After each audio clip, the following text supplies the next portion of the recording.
Hello, everybody, and welcome back to Duct Tape Hanger. Another update on the P-40. It's coming along pretty nicely. Starting to look like an airplane again. Worked on mounting the cowl and getting it lined up with the spinner, and it looks like my gaps are pretty good.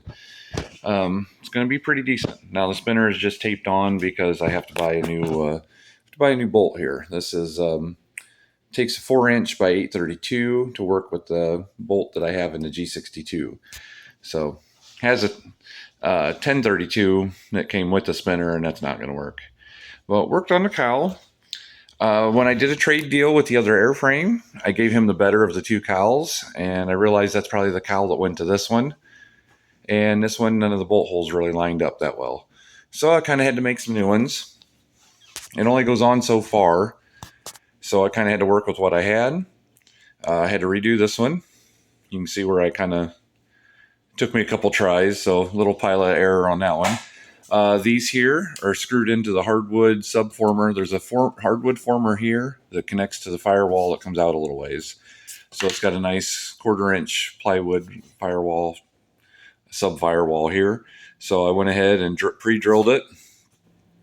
Dropped a couple CAs in there to harden those holes. And it come out pretty good. It's a nice solid cowl where it's at. I had to cut these holes out a little bigger. Right now, everything's kind of rough cut. I'm going to clean it up, take it off, clean it up. I'm going to take this carb apart and check all the screens and all of that. I'll do an update video and all that, show you guys what I look for there if you haven't messed with any gassers. There's a plate on top and a plate on bottom. You check out the diaphragms and the pumps.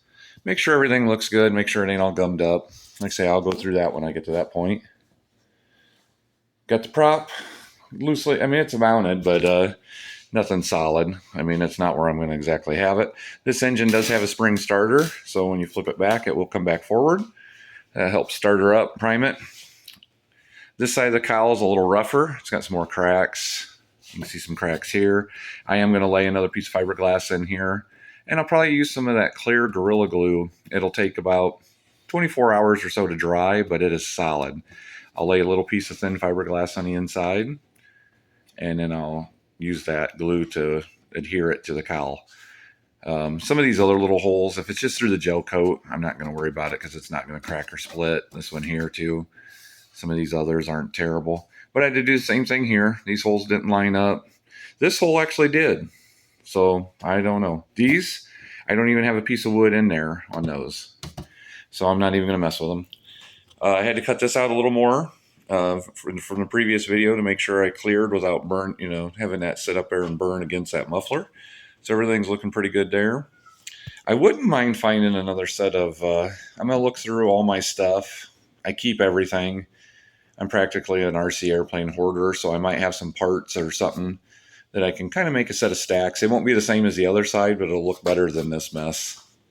If I can't do that, I might just paint this black or gray or something. I don't know. Just kind of cover up all this little chip gel coat and glue.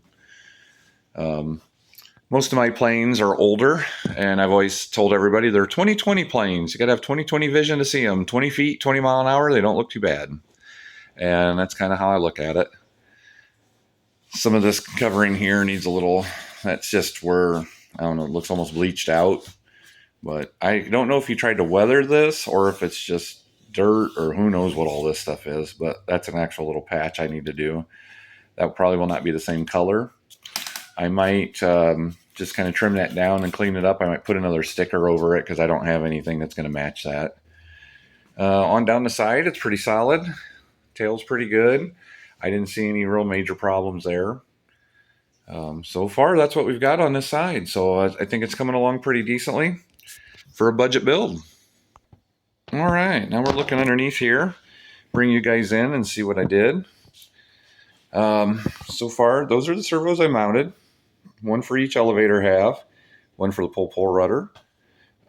Just really didn't have much for hardware, so I kind of had to make that stuff work.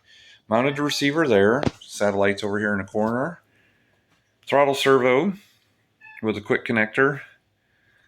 I've got everything locked up in here. Battery pack is right back here behind the tank, packed with foam, like 6-volt nickel metal hydride.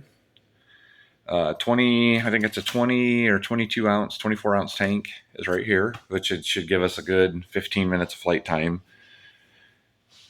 Looking here, I had to clear this out a little more because this was rubbing, and I didn't want the muffler to touch anything and end up burning and warping. You know, I'm not worried about any kind of discoloring and stuff. I just don't want anything to start melting against that muffler.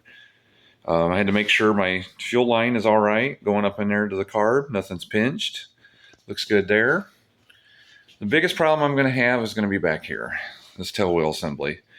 I don't have the hardware to do the pull system on that. So I'm going to mount, this is the tail wheel bracket that goes in there. That's a stock tail wheel bracket. Goes in like this. You can see where it kind of mounts in there and slides in. And I'm probably going to put a horn out here on this. Oop, get this in focus. Put a horn out here on this when I get the rod on there. And I'm probably just going to cut a little hole, cut something where it can run up here and run directly to the horn. This way I can have good tail wheel control, and it's just going to be what it is. Should be all right. This thing still needs a lot of cleaning. You can see where I've kind of tried to wipe it down. This thing is just nasty.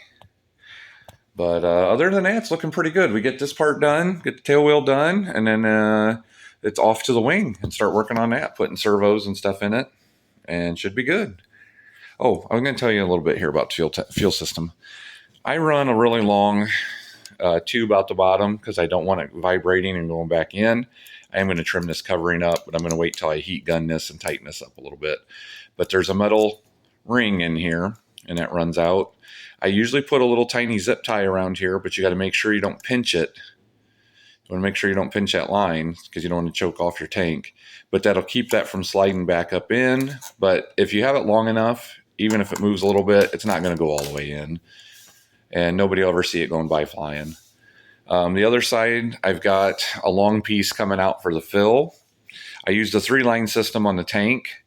One clunk runs fill, one clunk runs to the carb, directly to the carb, and then the vent line. So it's a 3-line tank. It's got a long piece coming out the side. I will trim that down. I just mainly did that so I could mount the tank, move the tank around, and it wouldn't pull back out through the fuselage, and I'd have to try and fish that back through there again. So I'll trim that down and get that mounted later as well. So that's where we're at, guys. Have any questions, anything, comments? Don't be shy. Hit me up and we'll go from there. I appreciate it, guys. Thank you.